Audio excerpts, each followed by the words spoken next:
nikmat terbesar yang Allah kasih kepada kita adalah nikmat kedekatan kita dengan Allah Subhanahu wa taala. Dan setelah itu Allah limpahkan nikmat-nikmat lain yang lebih banyak. Tapi yang paling utama adalah kedekatan kita dengan Allah. Makanya kalau Allah kasih kita nikmat dunia seisinya, tapi dicabut nikmat kedekatan dengan Allah, maka jangan kegeeran. Jangan-jangan itu bukan nikmat, tapi istidraj.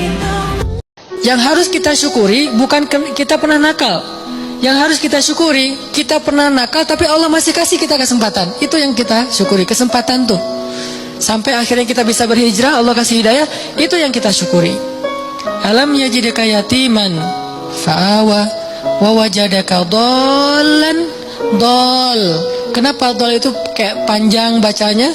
Karena sesat jauh gitu kan ya. Kita pernah tersesat jauh. Dan tersesat itu bukan hanya soal akidah, tersesat dalam masalah ketaatan. Kita nggak taat kepada Allah, tersesat jauh, sibuk dengan dunia, kemudian kita foya-foya jauh banget dari Allah. Wa wajadaka dhallan fahada. Allah tarik balik kepada kebaikan. Yang harus kita syukuri bukan dolnya, tapi fahadanya, hidayahnya. Karena kalau kita berpikir untung juga saya dulu pernah nakal, ini bagian dari kita salah faham terhadap Allah. Jadi ketika Allah Subhanahu wa taala menunda suatu kebaikan yang kita inginkan, berarti Allah Subhanahu wa taala sedang mempersiapkan yang lebih baik. Kenapa kok nggak dikasih sekarang? Lagi disiapin.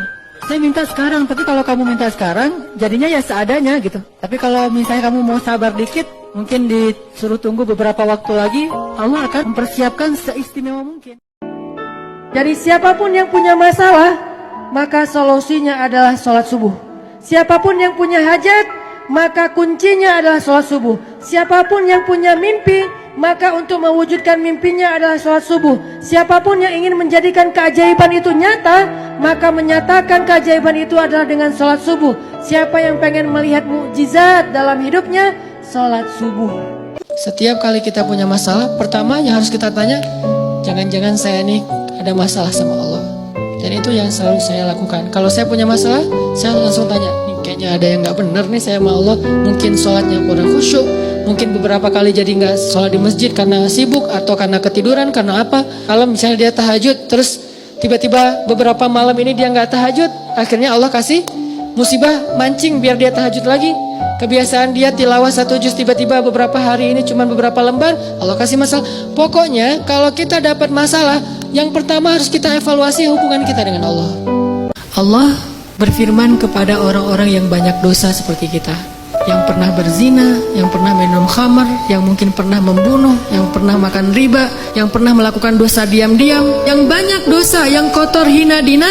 Allah bilang, ya ibadi, hambaku gitu. Lembutnya panggilan Allah kepada kita. Allah gak mengenal, wahai manusia, wahai pendosa, wahai orang yang hina.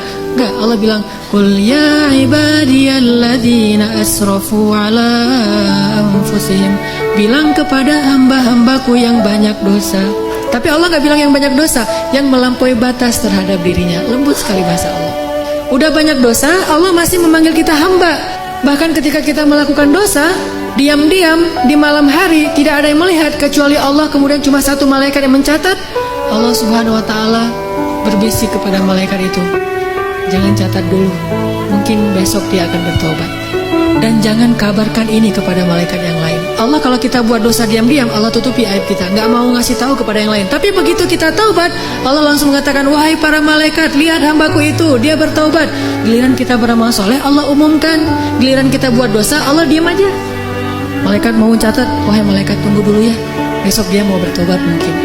Dan Allah nggak akan manggil, hei malaikat semuanya lihat nih hambaku lagi berbuat dosa. Nggak, ditutup ya aib kita. Besok ditunggu sehari, oh malaikat, ya Allah nih udah besok nih, ntar dulu, ntar malam mungkin dia tobat. Allah membuka pintu tobat untuk dosa siang hari di malam hari. Allah buka pintu tobat di malam hari untuk dosa di siang hari, dan membuka pintu tobat di siang hari untuk orang yang berdosa di malam hari. Oh tunggu nanti malam dia mungkin bertobat. Udah malam, ya Allah dia udah tidur, mungkin ntar lagi dia bangun. Gak bangun juga, 24 jam Allah nunggu kita. Gak boleh catat dulu. Kata Allah, malaikat jangan catat dulu. Kenapa ya Allah? Siapa tahu nanti di akhir hayatnya dia balik kepadaku. Tunggu sama Allah. Begitu kita sakit menjelang kematian kita, baru Allah ternyata ngelihat kita kayaknya nih udah ada perubahan. Tiba-tiba kita datang kepada Allah menyesal, ya Allah saya banyak dosa. Itu kan hambaku ini bertobat. Sini hambaku. Langsung diselamatin, langsung seolah-olah didekap, dipeluk oleh Allah. Dan malaikat yang mencatat tadi tidak jadi mencatat. Kata Allah, lihat wahai malaikat, hambaku ini bertobat. Jangan catat keburukan dia. Wahai seluruh malaikat, lihat hambaku ini sudah bertobat. Allah umumkan. Lalu Allah mendekap kita dengan kasih sayangnya. Allah mengampuni seluruh dosa-dosa kita. La ubali, kata Allah.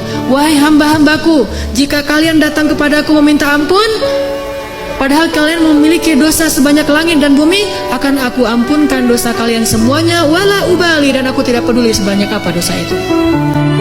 Coba rasain. Coba kalau mau tahu kita banyak dosa atau enggak, hafal Quran deh. Kalau susah, pasti banyak dosa. Kalau mau tahu itu cara kita untuk bisa mendeteksi dosa kita, salah satunya ya, hafal Quran. Coba, itu akan mendeteksi banget. Kalau bacaannya udah lancar, tapi kok nggak bisa ya ngafal Quran? Ini bisa jadi kata Imam Waqi', al-ilmu nurun wa nurullah la yu'talil asi. Ilmu itu cahaya, dan cahaya Allah itu tidak diberikan kepada pendosa. Cara ngukur diri kita banyak dosa atau enggak, coba ngafal Quran.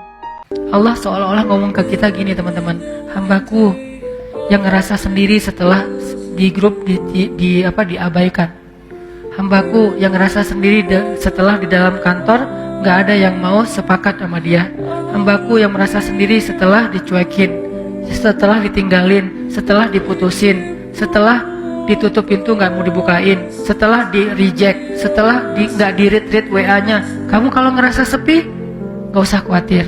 Aku bersamamu dimanapun kamu berada.